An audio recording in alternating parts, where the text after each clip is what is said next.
நடந்த எல்லா ஃபங்க்ஷனும் பார்த்தீங்கன்னா ஒன்லி மீடியா தான் என்னோட சீஃப் கெஸ்டாக இருப்பாங்க. அது போக படத்தில் நடித்த ஆர்டிஸ்ட், டெக்னீஷியன்ஸ், ப்ரொடியூசர்ஸ் தவிர நான் என்ன பொறுத்தவரை என்னோட சீஃப் கெஸ்ட் பிரதான விருந்தாளிகள் எப்பயுமே பார்த்தீங்கன்னா பத்திரிகை மீடியா சகோதர சகோதரிகள் தான். ஸோ எல்லாருக்கும் பெரிய வணக்கம். எனக்கு தெரிஞ்சு நான் எந்த படத்துக்கு வந்து ஒரு சக்சஸ் மீட் வச்சதே கிடையாது. ஏன்னா படம் ஆனவரும் நல்லபடியாக ஓடனா நான் அடுத்த படத்துக்கு மூவ் ஆகி போயிருக்கேன். லாஸ்ட்டாக வந்து அரண்மனை 4 கூட என்ன கேட்டாங்க பண்ணல.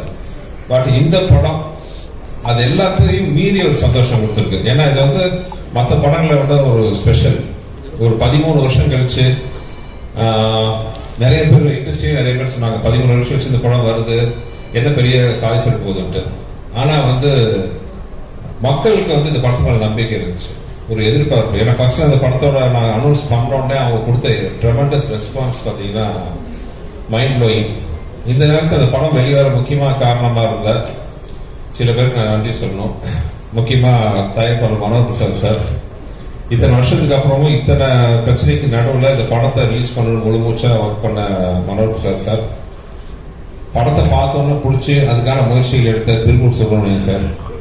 அதுக்கப்புறம் இந்த படத்தை நாங்கள் வெளிக்கொண்டு வரணும்னா சில விஷயங்களுக்காக, சில விஷயங்கள்லாம் ரொம்ப முக்கியமான விஷயத்துக்காக எங்கள் மேலே நம்பிக்கை வச்சு நாங்கள் கேட்ட உடனே ஒரு வார்த்தை பேசாமல் ஒரு மிகப்பெரிய ஒரு ஆதரவு கொடுத்த ஏசி சண்முகம் சார், என் தம்பி ஏசிஎஸ் அருண்குமார் அவர்கள், உறுதுணையாக இருந்த திரு மதன் அவர்கள், எல்லாருக்கும் இந்த நேரத்தில் நான் பெரிய ஒரு நன்றி சொல்லிக்கிறேன். அப்புறம் என்னோட மிகப்பெரிய நன்றி பார்த்தீங்கன்னா நான் அதை தெய்வங்கள்னு சொல்கிற ரசிகர்கள். படம் ஆரம்பத்திலிருந்து அந்த இந்த படத்துக்கு அவங்க கொடுத்த ஆதரவு, அதுக்கு சப்போர்ட்டான துணை நின்ற மீடியா, சோசியல் மீடியா, பத்திரிகை சகோதர சகோதரிகள், பெரியவர்கள் அனைவருக்கும் என்னுடைய மனமார்ந்த நன்றி. என்ன வார்த்தையே எல்லாம் தான் தடுமாறேன். ஏன்னா ஒரு இந்த படம் ஜெயிக்கும் நம்பிக்கை இருந்துச்சு எனக்கு. ஆனால் இவ்வளோ பெரிய வெற்றி, இவ்வளோ பெரிய ஆதரவு, அதாவது என் கேரியரில் நான் சொல்கிறேன், என் படம் இல்லை மற்ற படங்களுக்கு சேர்த்து இந்த மாதிரி வந்திருக்குமான்னு தெரியல.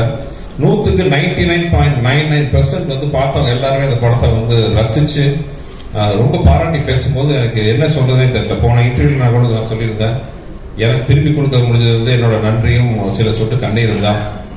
அந்த அளவுக்கு வந்து மிகப்பெரிய வெற்றி அவங்க கொடுத்துருக்காங்க. அதே மாதிரி அந்த படத்தில் ஒர்க் பண்ண ஆர்டிஸ்ட் எல்லாத்துக்கும், ஏன்னா அது வந்து கொஞ்சம் ஷூட்டிங்கே வந்து ரொம்ப ஈஸியான விஷயம் கிடையாது.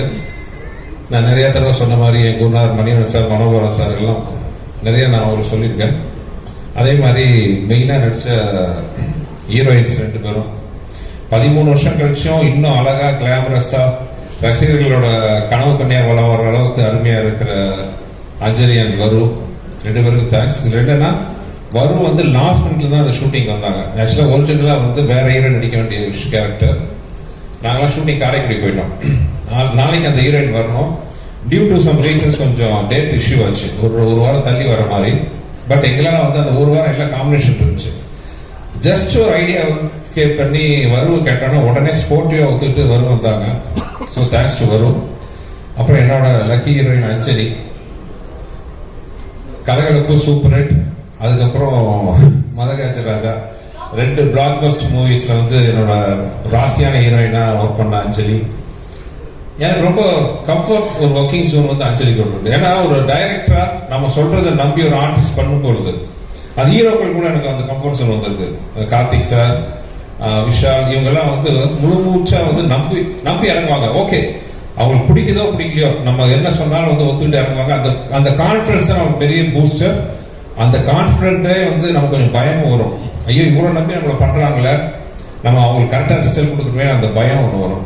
அப்படி இல்லாம ஒரு டைரக்டரோட ப்ரொஃபஷனில் தலையிட்டாங்க வைங்களேன், ஓகே நீங்க சொல்றீங்க நான் செய்யறேன்ட்டு நம்ம பொறுப்பை வந்து ஷேர் ஆயிடுது.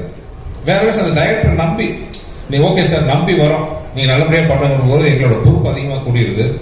அந்த வகையில் பார்த்தீங்கன்னா அதே மாதிரி அஞ்சலி, சில ஹீரோயின்ஸ் தான் வந்து நம்ம என்ன சொன்னாலும் நம்பி ஒரு படத்தை ஆத்துல குதிக்க சொன்னா குதிச்சுட்டாங்க. உண்மையாவே அந்த மாதிரி ஒரு நம்பி இறங்குற ஹீரோயின்.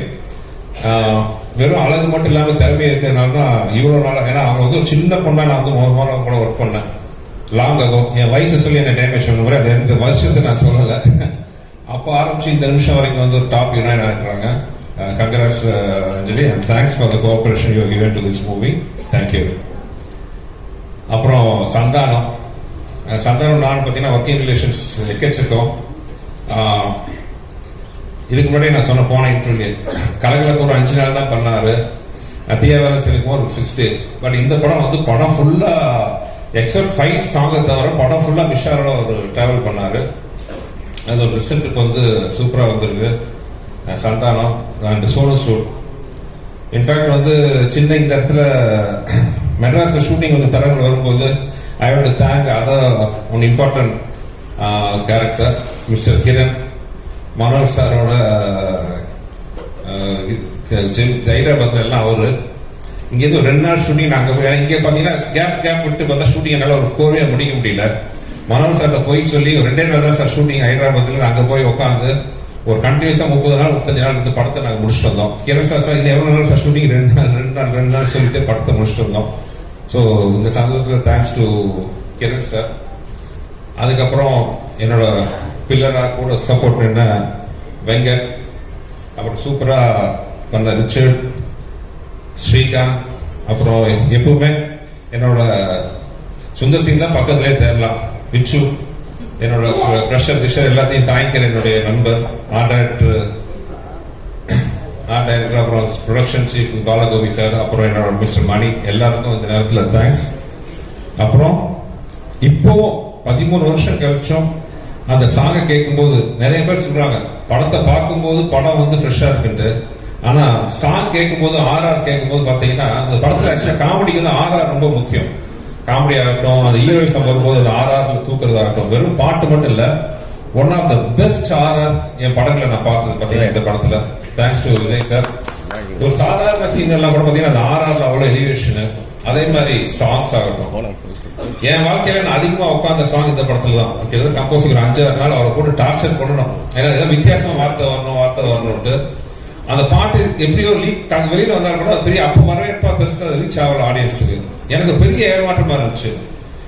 இந்த பாட்டு பெரிய லெவலில் ஹிட் ஆகணுமே, என்னடா இன்னும் ஹிட் ஆகல அப்படின்னு நான் ரொம்ப ஏங்கிட்டு இருந்தேன். ஒரு நம்ம ஜட்ஜ்மெண்ட் தப்பாகி போச்சா, விஜய் அண்ணே அவ்வளோ டார்ச்சர் பண்ணி இந்த பாட்டை வாங்கணுமே, ஏன் அதுக்கு அவ்வளோ ரிசப்ஷன் அவ்வளோ ரீச் ஆகலன்னு நினைச்சேன்.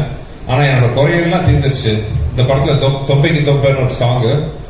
ஆக்சுவலா அந்த சாங்லாம் பாத்தீங்கன்னா சுத்தமான தமிழ் வார்த்தைகள். திரு வானமாமலை அவர்கள் வந்து பழைய நாட்டுப்புற பாடலாம் கோர்த்து புக் வச்சிருந்தார். அதுல இருந்து எடுத்த வார்த்தைகள் தான் அத்தனையுமே. நானும் விஜயம் உட்காந்து கோத்து அது பண்ணலாம். கிட்டத்தட்ட என் லைஃப்ல ஒரு வாரம் நாங்கள் வந்து கம்போசிங் மட்டும் உட்காந்தோம். இப்ப அந்த பாட்டோட வைப்பு பார்க்கும்போது அவ்வளவு சந்தோஷமா இருக்கு. என்ன ஆர்கெஸ்ட்ரேஷன் பண்ணியிருக்காரு விஜய், தேங்க்யூ விஜய். அதே மாதிரி சிக்குபுக்கு ரயில் வண்டி, அந்த சிக்குபுக்கு ரயில் வண்டி அந்த கதையை பார்த்தீங்கன்னா ஒரு வித்தியாசமான கதை. நானும் விஜயும் உட்காந்து பேசிட்டு இருக்கோம், பக்கத்துல ஒரு இன்ஜினியர் ஏதோ ஒர்க் பண்ணிட்டு இருந்தார். ஒரு சாங் கேட்டுச்சு, என்ன விஜய் நல்லா இருக்கே சாங். இல்லை சார் வேற படத்துக்கு போட்டேன், அவங்க வேணான்னு சொல்லிட்டாங்க அப்படின்ட்டு. ஐயோ நல்லா இருக்க, ஒரு தடவை ப்ளே பண்ணி பார்க்கலாம். ப்ளே பண்ணி பார்த்தா அந்த சாங் சூப்பரா இருந்துச்சு. விஜய் என்ன இப்படி ஒரு அருமையான சாங் நான் எடுத்துக்கிறேன்னு சொல்லி அப்படி ஒரு சிச்சுவேஷன் கிரியேட் பண்ணி தான் அந்த பாட்டு. இப்போ வந்து எல்லா திருவிழாலையும் அந்த பாட்டு ஒலிக்காத இடமே கிடையாது. ஸோ அந்த மாதிரி விஜய் ஆண்டனியோட இது. அப்புறம் ஜெமினி ப்ரொடக்ஷன்ஸ், இப்படி எல்லாம் ப்ரொடக்ஷன் அமையறதுக்கு உண்மையாக டிலே ஆச்சுங்கிறது வேற விஷயம். பட் ப்ரொடக்ஷன்ல வந்து அந்த படம் பண்ணிட்டு இருக்கும் போது ஒரு வார்த்தை வந்து உங்களுக்கு இது வேணுமா, இது தேவையா, செலவு கம்மி பண்ணுங்க, அந்த ஆர்டிஸ்ட் எதுக்கு, கதை இப்படி இருக்கா, சீன் இப்படி இருக்கா, ஒரு வார்த்தை கேட்கல. மேன்மக்கள்ங்கிற மாதிரி பார்த்தீங்கன்னா அந்த ப்ரொடக்ஷன் சைட்ல வந்து எனக்கு அப்படி ஒரு நான் கேட்டதெல்லாம் ப்ரொவைட் பண்ணாங்க. மிகப்பெரிய ப்ரொடக்ஷன் பேனர். எனக்கு ரொம்ப சந்தோஷம் என்னன்னா அன்பார்ச்சுனேட்லி சின்ன ஒரு கேப் வந்துச்சு. கேப்புக்கு அப்புறம் தே கம்மிங் பேக். இந்த படம் மறுபடியும் ஜெமினி ப்ரொடக்ஷன்ஸோட கொடியை பறக்க வைக்கணும்னு நம்புறேன். Manoj sir request, you have to do lot of movies sir, you are coming back. இது கம்மிங் பேக் இல்ல, ஒரு சின்ன நீங்க ஒரு கேப் எடுத்துக்கிட்டீங்க அவ்வளவுதான். ஏன்னா உங்களை மாதிரி பெரிய மேனர் வரும்போது எவ்வளவோ டெக்னீஷியன் ஆர்டிஸ்ட் எல்லாம் வந்து ஒர்க்கு ஆப்பர்ச்சுனிட்டி கிடைக்கும், நிறைய நல்ல படங்கள் வரும். சினிமாவை தெரிஞ்சு சினிமாவை ரசிச்சு சினிமா பண்ணக்கூடிய ப்ரொடியூசர்ஸ் ரொம்ப கம்மி. ஸோ இன்னவே நானும் விஷால் சர்வாசுலிங்கன் will be so happy. I think Gemini ப்ரொடக்ஷன்ஸோட மறுபடியும் ஒரு என்ட்ரி பெரிய லெவலில் வர்றதுக்கு ஒரு ஸ்டார்டிங் பாயிண்டா மதகதா இருக்குன்னு நம்புறேன். எல்லாத்துக்கும் வந்து முக்கியமான ஒரு விஷயம், என் தம்பி இந்த மனுஷன் பட்ட கஷ்டத்துக்கு வந்து வெளியில சொல்லாத எவ்வளவு விஷயம் இருக்கு. இவரு வாங்க போனா பேசுவான், ஆனா உண்மையா சொல்லணும், இவன் பட்ட கஷ்டம் அவ்வளவு கொஞ்சம் நஞ்சம் கிடையாது. I won't believe. எனக்கு ஒரு நாள் வந்து வெளியில யாரையும் சொல்லாத தகவல், இவர் டிரைவர் ஃபோன் பண்றாரு, சார் மயக்கி விட்டார் கார்லன்ட்டு. அவசரமா போய் பார்த்தா அந்த 6 அடி உருவம் ஒரு கார்ல மயங்கி கிடக்குது. அவ்வளோலாம் காரணம் எல்லாம் விட்டுருவோம். அந்த மாதிரி பல கஷ்டங்கள்.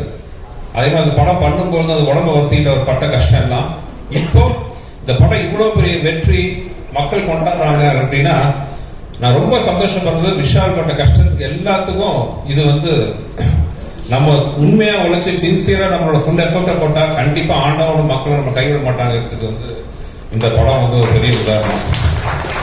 இது வந்து மேக்சிமம் இந்த படத்தோட வெற்றியோட சந்தோஷம் விஷாலோட சின்சியாரிட்டிக்கு, விஷாலோட உழைப்புக்கு நான் வந்து சத்தியமா சொல்லுவேன். தேங்க். ஏன்னா இந்த படத்தோட வெற்றி வந்து விஷால் மார்க்கெட் ஆக்சுவலி நல்லா இருக்கு, அது எந்த பிரச்சனையும் இல்லை. ஆனா அந்த வெற்றி என் தம்பிக்கு ஒரு பெரிய மருந்தா அமைஞ்சிருக்கு.